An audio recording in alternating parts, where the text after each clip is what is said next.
In the delicate territory where adolescent mistakes intersect with adult consequences, there are moments when the raw honesty of youth can pierce through years of cynicism and remind seasoned adults why hope for the next generation should never be abandoned. Judge Frank Caprio's courtroom has witnessed countless teenagers facing the consequences of poor choices, but none quite like the confession that would unfold on a warm September morning when 16-year-old Marcus Thompson would stand before his bench and deliver a truth so profound, so heartbreakingly honest, that it would not only melt the judge's heart, but set in motion a series of events that would transform both the teenager's life and everyone who witnessed his extraordinary moment of moral courage. Marcus Thompson sat in the courthouse, waiting. Area. His tall frame folded into a chair that seemed too small for his rapidly growing body. His eyes fixed on the floor as he mentally rehearsed words he had never spoken aloud to anyone. At 16, Marcus carried himself with the kind of careful composure that some teenagers develop when they've learned that the world can be unforgiving to young black men who appear anything less than respectful and non-threatening. His clothes were neat but inexpensive, carefully maintained despite the financial pressures that had shaped most of his life, and his posture reflected both the nervousness that comes with facing legal consequences and the determined dignity of someone who had made a difficult decision to tell the complete truth, regardless of the personal cost. The citation that brought Marcus to Judge Caprio's courtroom was for a parking violation that had occurred 3 weeks earlier when he had been caught driving without a valid license. The ticket itself was relatively minor, a $100 fine and a court appearance. But the circumstances surrounding the violation were far more complex and potentially life-altering than the simple administrative language of the citation could convey. Marcus had been driving his family's car without a license, not out of teenage rebellion or disregard for the law, but because of circumstances that had forced him to make impossible choices between following rules and meeting responsibilities that no 16-year-old should have to shoulder alone. Marcus lived with his grandmother, Evelyn Thompson, in a small apartment in South Providence, where she had been raising him since he was 8 years old. When his mother's struggles with addiction had made it impossible for her to provide the stable home that Marcus needed, Evelyn, now 74 years old, had been working as a home health aide for most of her adult life, providing care for elderly and disabled clients while earning wages that barely covered their basic expenses but represented honest work that allowed her to maintain her dignity and independence while raising her grandson. The morning that had led to Marcus's citation had begun like many others over the past year, with Evelyn experiencing one of the dizzy spells and episodes of weakness that had been occurring with increasing frequency as her diabetes and high blood pressure took their toll on her aging body. Marcus had woken to find his grandmother sitting on the edge of her bed, disoriented and struggling to stand, clearly in need of immediate medical attention, but reluctant to call an ambulance because of the financial burden it would create for their already stretched household budget. Marcus had faced an impossible choice that morning: call 911 and deal with the ambulance costs they couldn't afford, or drive his grandmother to the emergency room himself despite not having a driver's license. The decision had been obvious to Marcus, whose love for his grandmother and understanding of their financial limitations had made the illegal but necessary choice seem like the only responsible option available to someone in his position. He had helped Evelyn into their aging Honda Civic and driven carefully to Rhode Island Hospital, where she had been treated for a diabetic emergency that could have been life-threatening if left unaddressed. The parking citation had been issued, while Marcus sat in the hospital waiting room, anxiously hoping for news about his grandmother's condition and completely unaware that parking enforcement officers were working their way through the hospital parking lot.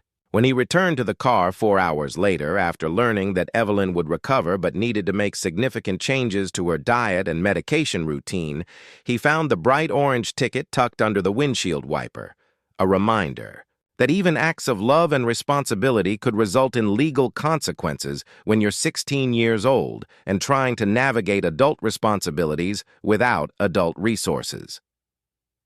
The 3 weeks between receiving the citation and his court appearance had been filled with anxiety for Marcus, not just about the potential consequences he might face, but about the possibility that his unlicensed driving would come to the attention of authorities who might question his living situation or his grandmother's ability to provide adequate supervision. Marcus had spent those weeks researching legal options, trying to understand what he might face in court, and most importantly, wrestling with the decision about how much of the truth to reveal when he stood before Judge Caprio.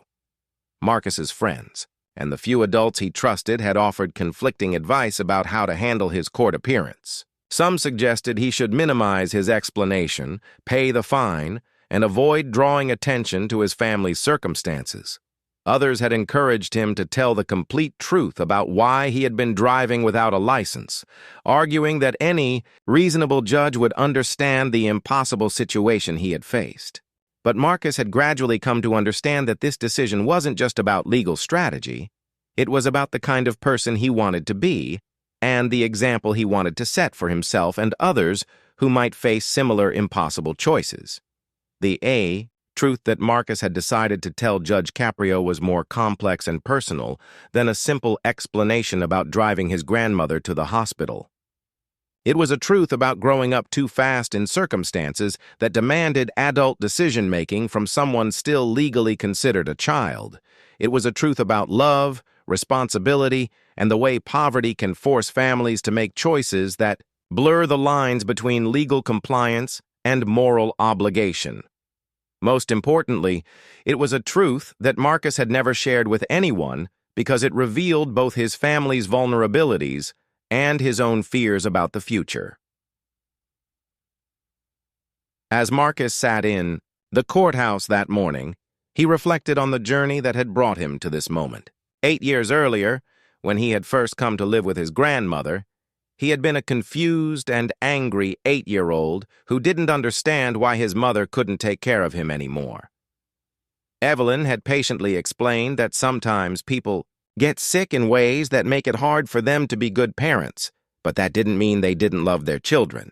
She had promised Marcus that she would always be there for him, would always take care of him, and would always make sure he had what he needed to grow up safe and loved. For 8 years, Evelyn had kept those promises despite challenges that would have overwhelmed many people half her age. She had worked extra shifts to pay for Marcus's school supplies and clothes, had attended every parent-teacher conference and school event, had helped him with homework even when she was exhausted, from long days caring for other people's elderly relatives. She had taught him about respect, responsibility, and the importance of education as a path to opportunities she had never had. Most importantly, she had shown him what unconditional love looked like, even when loving him meant sacrificing her own comfort and security.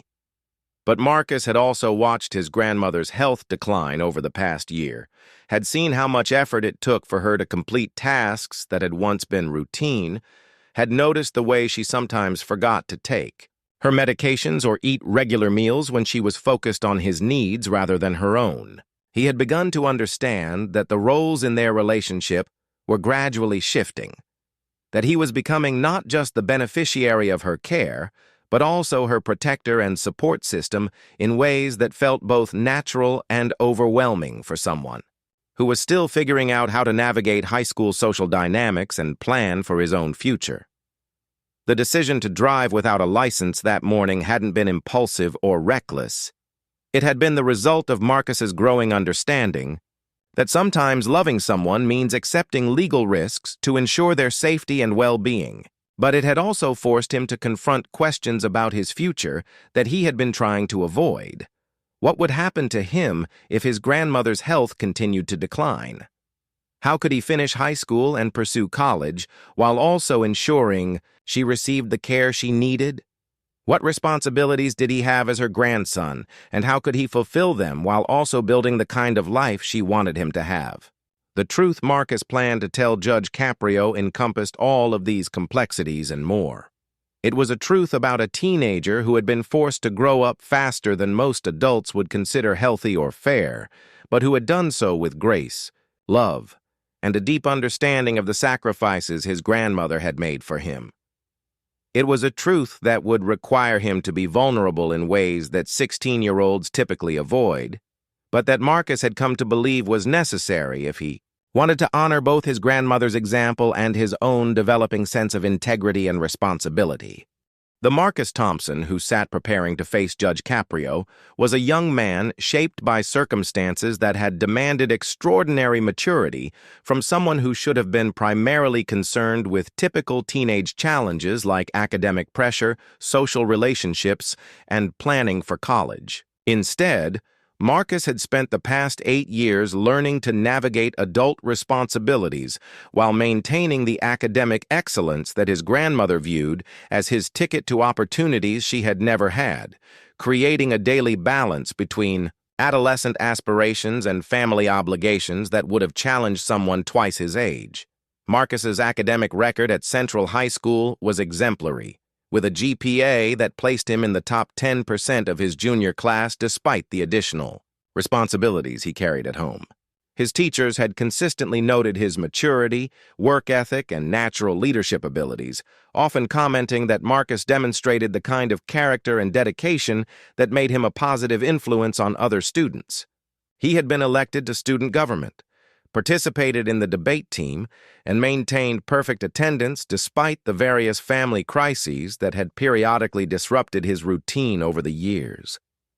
The relationship between Marcus and his grandmother Evelyn was built on mutual respect, unconditional love, and a shared understanding that their circumstances required them to function as partners rather than simply as guardian and ward. Evelyn had always been honest with Marcus about their financial limitations, their dependence on each other, and the importance of education as the foundation for his future independence and success. She had taught him to manage household responsibilities, understand basic budgeting, and appreciate the value of hard work and integrity in all aspects of life.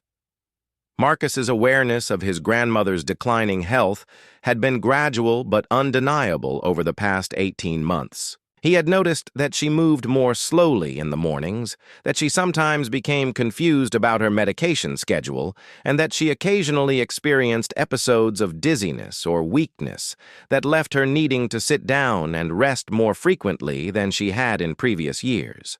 These changes had prompted Marcus to quietly take on additional responsibilities around their apartment, grocery shopping, household cleaning, and monitoring his grandmother's adherence to her diabetic diet and medication routine. The morning that had led to Marcus's citation had been particularly frightening because Evelyn's symptoms had been more severe than anything he had previously witnessed. He had found her sitting on the edge of her bed at 6 in the morning, disoriented and struggling to maintain her balance, with a blood glucose reading that indicated her diabetes was dangerously out of control. Marcus's first instinct had been to call 911, but his grandmother's immediate concern about the cost of ambulance transportation had forced him to consider alternatives that would get her medical care without creating financial hardship they couldn't manage. The decision to drive his grandmother to the hospital himself had been calculated rather than impulsive. Marcus had been driving Evelyn's car occasionally for the past year, short trips to the grocery store or pharmacy when she wasn't feeling well enough to drive herself, and while he knew he was technically breaking the law by driving without a license, he also understood that their circumstances sometimes required choices that prioritized practical necessity over legal compliance. He was a careful, responsible driver who had learned from his grandmother and had never been involved in any accidents or incidents that might have endangered himself or others. The 4 hours Marcus had spent in the hospital waiting room while Evelyn received treatment had been among the most anxious of his young life. The emergency room staff had been professional and kind, but the medical terminology and complex discussions about his grandmother's condition had reminded Marcus of how much responsibility he was carrying for someone whose health was clearly more fragile than either of them had wanted to acknowledge. The doctors had explained that Evelyn's diabetic episode could have been life-threatening if left untreated, and had emphasized the importance of consistent medication management and regular medical monitoring. During those long hours in the waiting room, Marcus had reflected on the impossible position he found himself in as a 16-year-old, trying to ensure his grandmother's well-being while also maintaining his academic performance and planning for a future that felt increasingly uncertain. He loved Evelyn deeply and would never consider abandoning her or allowing her to face her health challenges alone, but he also understood that his college aspirations and career goals were important both for his own future and for honoring the sacrifices she had made to provide him with educational opportunities. The conversation Marcus had with Evelyn after her release from the hospital had been one of the most difficult and honest discussions of their 8-year relationship. Evelyn had acknowledged that her health was declining and that she was increasingly dependent on Marcus for assistance with daily activities. She had also expressed her concerns about the burden her condition might place on his education and future plans, worrying that her needs might prevent him from pursuing the college opportunities that had always been central to their shared vision of his future. Marcus had assured his grandmother that caring for her was not a burden but a privilege, and that he would never allow her health challenges to prevent him from being there when she needed him. But he had also been honest about his own fears and uncertainties, about his ability to balance caregiving responsibilities with academic demands, about their financial situation if her health continued to decline, and about the legal and practical complications that might arise if authorities became aware of the extent to which he was functioning as her primary support system. The 3 weeks between the hospital visit and his court appearance had been a period of intense reflection for Marcus, as he considered not just how to handle his immediate legal situation, but how to navigate the broader challenges facing his family. He had researched resources for families dealing with diabetes and elderly care, had spoken with school counselors about academic support options for students with family responsibilities, and had begun having conversations with Evelyn about long-term planning for her care and his education. Marcus's friends at school were aware that he lived with his grandmother and had various family responsibilities, but none of them understood the full extent of his caregiving role or the weight of the decisions he faced on a daily basis. The social dynamics of high school seemed increasingly distant from his real-world concerns about medication schedules, medical appointments, and the constant awareness that his grandmother's health could deteriorate rapidly and without warning. The adult guidance available to Marcus was limited by his family's circumstances and his reluctance to reveal the full extent of their challenges to authorities who might view their arrangement as inadequate or unsafe. His grandmother's primary care physician was aware of Marcus's involvement in her care and had been impressed by his maturity and dedication. But medical professionals were limited in their ability to provide guidance about legal or social service, issues that fell outside their area of expertise. Marcus's high school guidance counselor, Mrs. Patterson, had noticed his exceptional academic performance despite his family responsibilities and had been encouraging him to pursue college opportunities that matched his intellectual abilities and leadership potential. But Marcus had been hesitant to discuss the full scope of his home situation because he worried that involving school officials might trigger interventions that could disrupt the stability he and his grandmother had worked so hard to maintain. The decision to tell Judge Caprio the complete truth about his circumstances had been difficult for Marcus because it required him to make himself and his grandmother vulnerable to potential scrutiny from social services, legal authorities, and other systems that might view their living arrangement as problematic, rather than recognizing it as a loving partnership between two people who had successfully supported each other through 8 years of challenges and growth. But Marcus had also come to understand that continuing to navigate these challenges alone was neither sustainable nor fair to either himself or his grandmother. He needed adult guidance and support from people who could help him access resources for elderly care, educational assistance, and legal guidance about his responsibilities and rights as a minor serving as a primary caregiver. Most importantly, he needed to model the same honesty and integrity that his grandmother had always demonstrated, even when telling the truth might result in complications or consequences that were difficult to predict or control.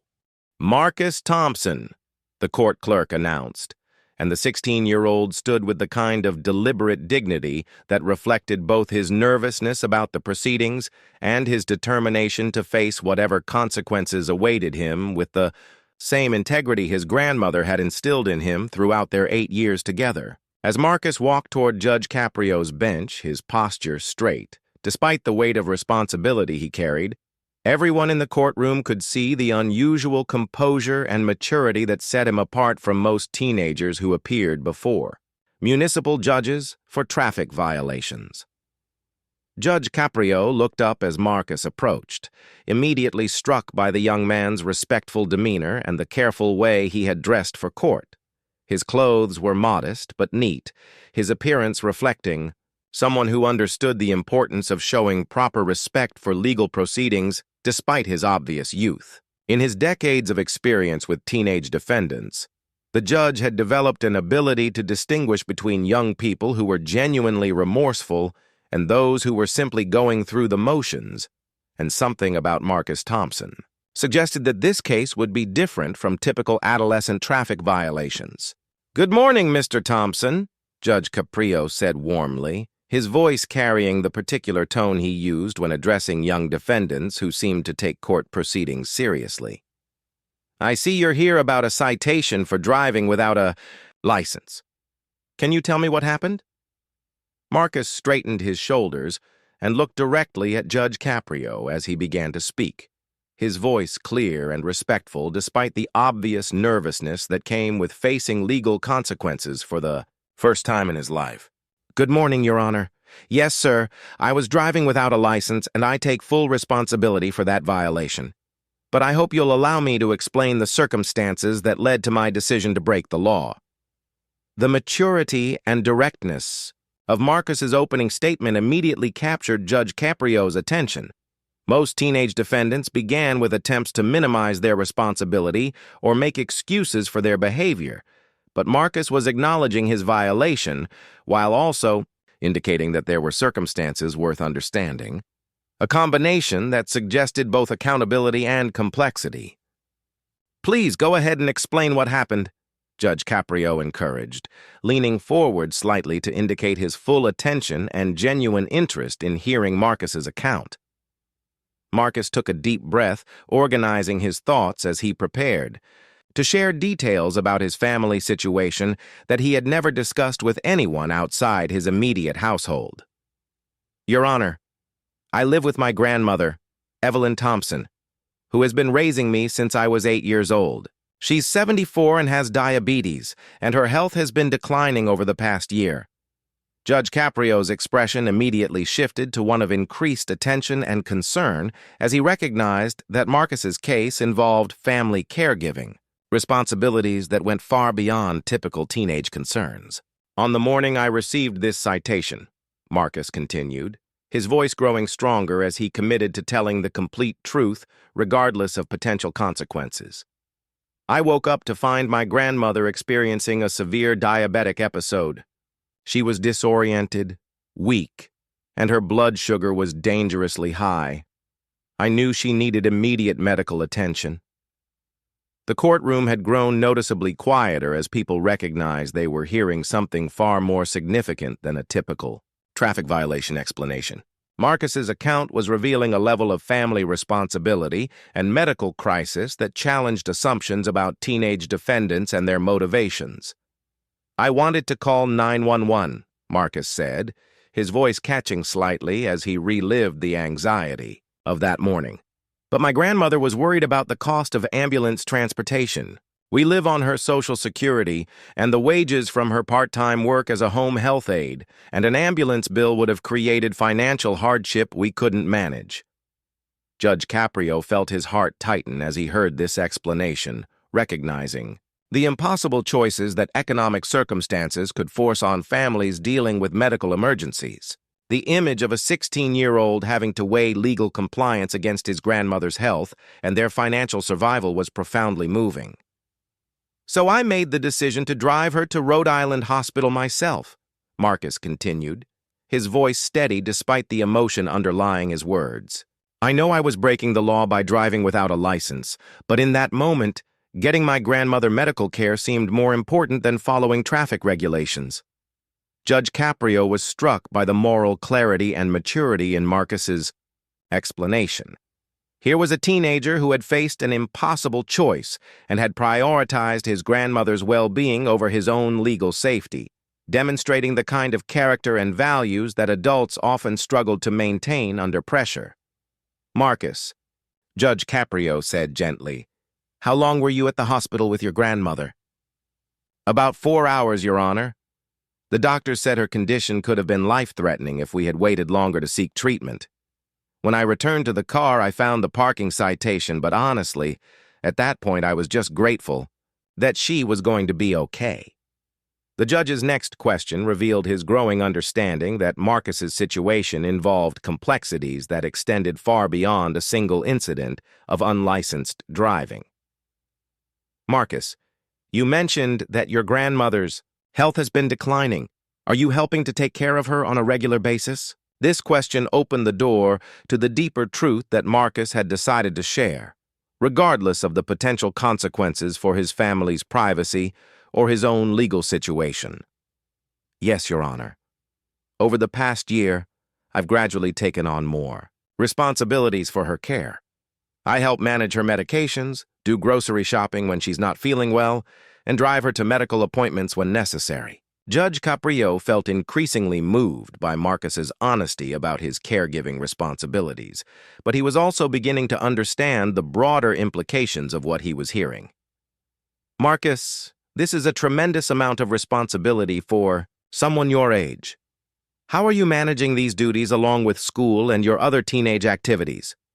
Marcus's answer revealed both his dedication to his education and his understanding of the sacrifices required to balance his various responsibilities.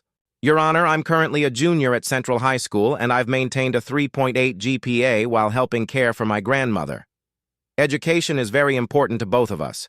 She's always told me that school is my job and my path to opportunities. She never had. But I also understand that she needs my help, and I would never abandon her when she needs me." The combination of academic excellence and family devotion that Marcus was describing impressed Judge Caprio tremendously, but it also raised concerns about the sustainability of such arrangements and the support systems available to families in similar situations. "Marcus," the judge said, his voice filled with both admiration and concern, "you've described an extraordinary level of maturity and responsibility for someone your age. But I have to ask, do you have any other family members or support systems to help you with your grandmother's care?" Marcus's answer revealed the isolation and self-reliance that had characterized his family's approach to their challenges. "No, Your Honor, it's just my grandmother and me. My mother isn't able to help due to her own issues, and we don't have other relatives in the area. We've always managed on our own, and we've been okay. But I know the situation is getting more complicated as my grandmother's health changes." Judge Caprio was beginning to understand that Marcus's case represented much more than a traffic violation. It illuminated the broader challenges faced by families where children serve as primary caregivers for elderly relatives, often without adequate support or recognition from social service systems designed around more traditional family structures. "Marcus, I want you to know that what you've shared with me today demonstrates extraordinary character and love for your grandmother," Judge Caprio said, his voice filled with genuine admiration. "But I'm also concerned about the burden you're carrying and whether you're getting the support you need to continue your education while also helping with your grandmother's care." Marcus felt a mixture of relief and apprehension as he heard Judge Caprio's response. The judge's words suggested understanding and compassion rather than judgment or punishment, but Marcus also realized that his honesty might lead to interventions or changes that could disrupt the stability he and his grandmother had worked so hard to maintain. Judge Caprio sat in profound silence for several moments after Marcus finished speaking, his heart heavy with the weight of what he had just heard. In 3 decades of presiding over municipal court, he had encountered countless stories of hardship and struggle, But nothing had prepared him for the extraordinary combination of maturity, sacrifice, and love that this 16-year-old had just demonstrated through his complete honesty about circumstances that would have challenged adults twice his age. When Judge Caprio finally found his voice, it was thick with emotion and filled with the kind of deep respect that comes from recognizing authentic heroism in the most unexpected places. "Marcus," he began, his voice barely controlled as he struggled to process the magnitude of what he had witnessed. "In 30 years of being a judge, I have never heard testimony that has moved me more deeply than what you have just shared with this courtroom." The judge stood up from his bench, a gesture that immediately commanded the attention of everyone present, and signified that something extraordinary was about to unfold. His movement wasn't just judicial protocol, it was a demonstration of respect for a young man whose character and sacrifice deserved recognition at the highest level. "Marcus, what you have described today represents the kind of character, integrity, and selfless love that I rarely see from adults, let alone from someone who is only 16 years old," Judge Caprio continued, his voice rising with passionate conviction. "You made a conscious decision to break the law in order to save your grandmother's life, and then you came to this courtroom and told the complete truth about your actions, knowing that honesty might result in consequences that could affect your future." Marcus felt tears beginning to form in his eyes as he heard his struggles described not as mistakes or failures, but as evidence of character and moral courage. For months, he had questioned whether he was making the right choices, whether he was capable of handling his responsibilities, whether he was doing enough to honor his grandmother's sacrifices while also pursuing his own education and future. Judge Caprio's voice grew even stronger as he continued his unprecedented response to Marcus's case. "Marcus, I want everyone in this courtroom to understand what we have witnessed here today. We have heard from a young man who could have offered excuses, who could have minimized his responsibility, who could have hidden the true circumstances of his family's situation. Instead, he chose to demonstrate the kind of honesty and accountability that represents the very best of human character." The courtroom was completely silent as everyone present absorbed the judge's passionate recognition of Marcus's integrity and the extraordinary circumstances that had led to his appearance before the bench. "Furthermore," Judge Caprio continued, turning to address the entire courtroom, "Marcus Thompson has reminded all of us that heroism often comes in forms we don't expect, from people we might overlook, in circumstances that challenge our assumptions about strength, maturity, and responsibility. This young man has been functioning as a primary caregiver for his beloved grandmother while maintaining academic excellence and planning for a future that honors her sacrifices." Judge Caprio returned his attention directly to Marcus, his expression reflecting both deep admiration and determination to address the practical challenges the teenager was facing. "Marcus, I am not only dismissing this citation completely, but I am going to do everything in my power to ensure that you and your grandmother receive the support you need and deserve." The judge reached into his desk drawer and pulled out his personal checkbook, a gesture that caused audible gasps from several people in the courtroom. "Marcus, I'm writing you a personal check to help with your grandmother's medical expenses and any other needs your family might have. No young man doing what you're doing should have to worry about choosing between his grandmother's health and their financial stability." Marcus stared at Judge Caprio in disbelief, unable to process the magnitude of the kindness being offered. "Your Honor, I can't accept money. We've always managed on our own, and I don't want charity." Judge Caprio looked at Marcus with understanding for his pride, but also with the firm conviction of someone who recognized exceptional circumstances that required exceptional responses. "Marcus, this isn't charity. This is community recognizing and supporting the kind of love and responsibility that makes our society stronger. When a 16-year-old demonstrates this level of character and sacrifice, it's the obligation of adults to ensure he has the resources to continue his education and care for his family." But Judge Caprio's extraordinary response didn't end with financial assistance. He turned to address his court clerk with specific instructions that would address Marcus's broader needs. I want you to immediately contact the Rhode Island Department of Health and arrange for a social worker who specializes in elderly care to meet with Marcus and his grandmother. They need access to resources for diabetic management, transportation assistance, and home health services. The comprehensive nature of Judge Caprio's response reflected his understanding that Marcus's challenges required more than temporary relief. They needed systemic support that would allow him to continue his education while ensuring his grandmother received appropriate care. Additionally, Judge Caprio continued, I want you to contact the admissions office at Rhode Island College and arrange a meeting with Marcus about scholarship opportunities for students who demonstrate exceptional character and academic achievement. Under difficult circumstances, someone with his grades and his integrity deserves access to every educational opportunity available. Marcus felt overwhelmed by the scope of support being offered, but Judge Caprio wasn't finished with his unprecedented intervention on behalf of this remarkable young man and his grandmother. Marcus, the judge said, kneeling down slightly to meet the teenager's eyes directly, I want you to give me your word that you will accept the help being offered and that you will call my office directly if you encounter any obstacles in accessing the resources your family needs. Marcus found his voice despite the emotion that threatened to overwhelm him. Your Honor, I promise I will accept the help.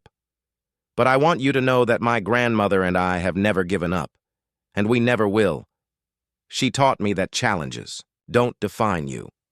How you respond to them does. Judge Caprio felt his composure finally break completely as he heard these words of wisdom and determination from a 16-year-old who had already demonstrated more maturity and character than many adults achieve in a lifetime. Marcus, your grandmother didn't just raise you. She raised a young man who represents the very best of what this next generation can be.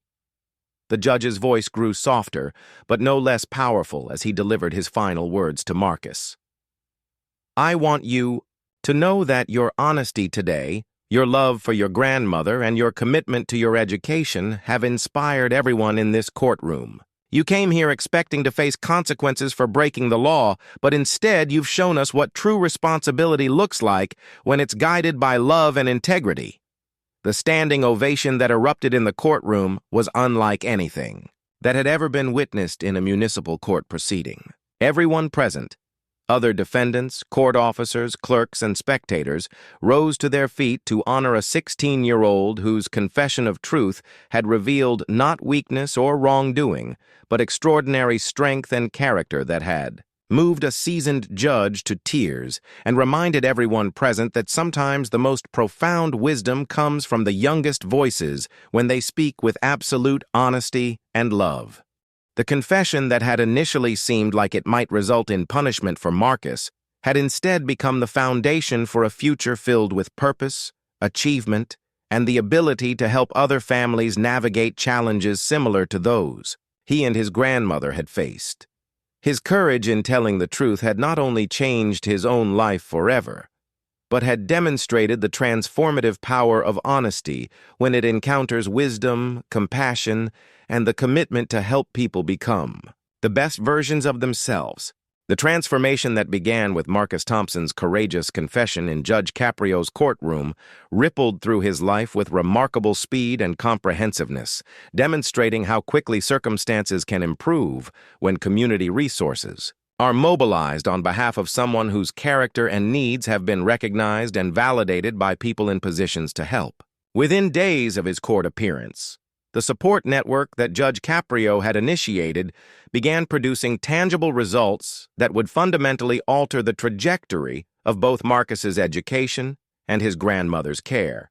The social worker from the Rhode Island Department of Health, Maria Rodriguez, arrived at the Thompson apartment 3 days after Marcus's court appearance and was immediately impressed by both the obvious love between grandmother and grandson and the mature way Marcus had organized their household to accommodate Evelyn's medical needs.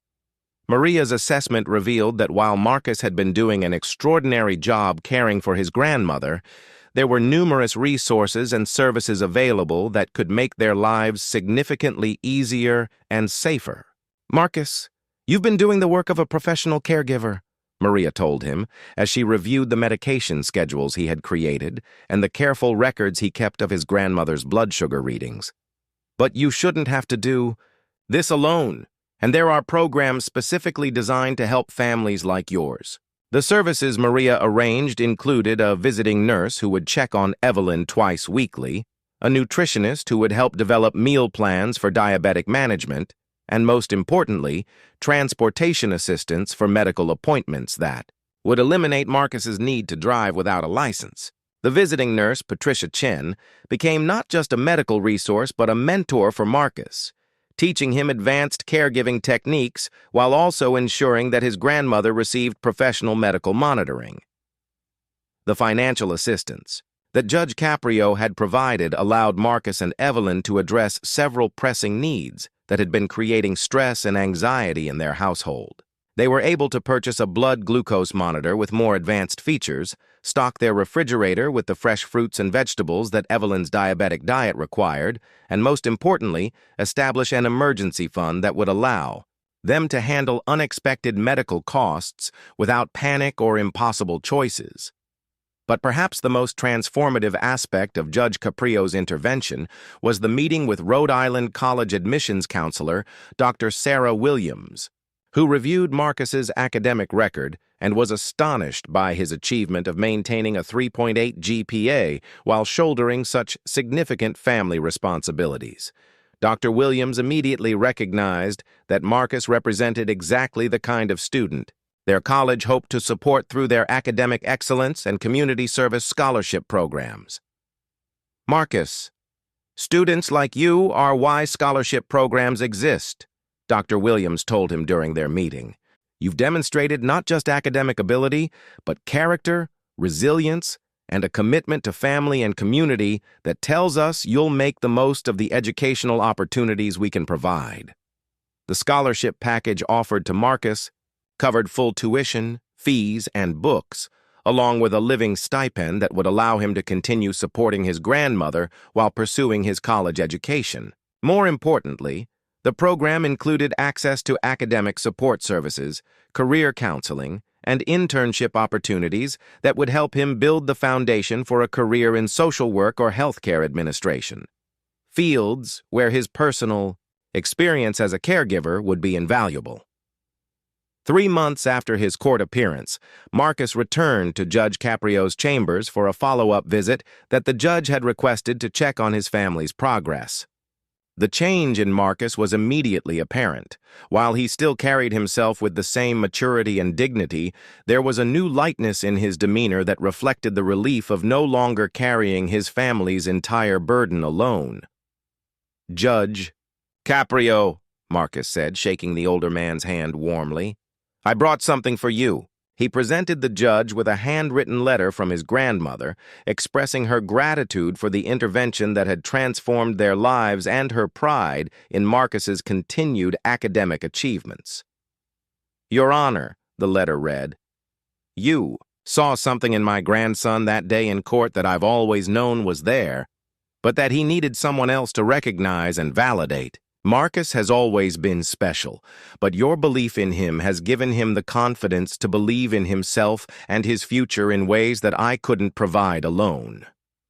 Judge Caprio accepted the letter with visible emotion, touched by Evelyn's words and by the obvious improvement in Marcus's circumstances. "How is your grandmother doing with the new medical support?" he asked. "She's doing so much better," Marcus replied, his face brightening as he shared the good news. "Her blood sugar is much more stable with the visiting nurse helping monitor her medication, and she feels safer knowing that she has professional medical support. Most importantly, she's been able to rest more because she knows I'm getting help with her care." During their conversation, Marcus shared news that particularly delighted Judge Caprio. His grades had improved to a 4.0 GPA in his senior year, and he had been accepted not just to Rhode Island College, but to several other universities that had offered him full scholarships after learning about his story and character. More significantly, Marcus had begun volunteering with a local organization that provided support services for families dealing with elderly care, using his experience to help other teenagers who were serving as caregivers for grandparents or other relatives. "The best part of everything that's happened," Marcus told Judge Caprio, "is that now I can help other families who are going through what my grandmother and I experienced. I understand the specific challenges of being a teenage caregiver, and I can help other young people navigate the resources that are available without having to struggle alone the way we did." Marcus's volunteer work had evolved into a leadership role with the Rhode Island Kinship Caregivers Organization, where he developed workshops specifically for teenage caregivers and created resource guides that helped families access medical, educational, and financial assistance programs. His combination of personal experience and academic achievement made him uniquely qualified to bridge the gap between service providers and families who might otherwise struggle to navigate complex support systems. 6 months after his court appearance, Marcus Thompson graduated as valedictorian of his high school class, delivering a commencement speech about the importance of honesty, family responsibility, and community support that moved his audience to tears and standing ovations. His speech focused on the lesson he had learned from Judge Caprio, that telling the truth, even when it might result in consequences, was the foundation for building trust and receiving the help that allows people to overcome seemingly impossible challenges. Judge Caprio, who attended Marcus's graduation as an honored guest, was moved to see how the young man's courage in telling the truth about his circumstances had not only transformed his own life, but had inspired broader conversations about support for kinship caregivers, and the importance of recognizing the contributions that young people make to their families and communities. As Marcus prepared to begin his college education with full scholarship support and his grandmother established in a stable care routine, with professional medical assistance, Judge Caprio reflected on how one moment of absolute honesty had created ripples of positive change that extended far beyond a single courtroom encounter. Marcus's confession of truth had revealed not weakness or failure, but extraordinary strength and character that deserved recognition and support rather than punishment.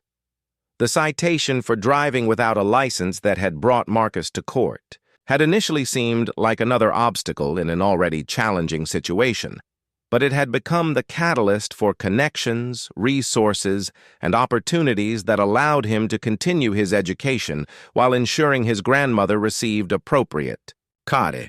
Judge Caprio's response to Marcus's honesty had demonstrated that the justice system worked best when it recognized character and responded to individual circumstances with wisdom and compassion.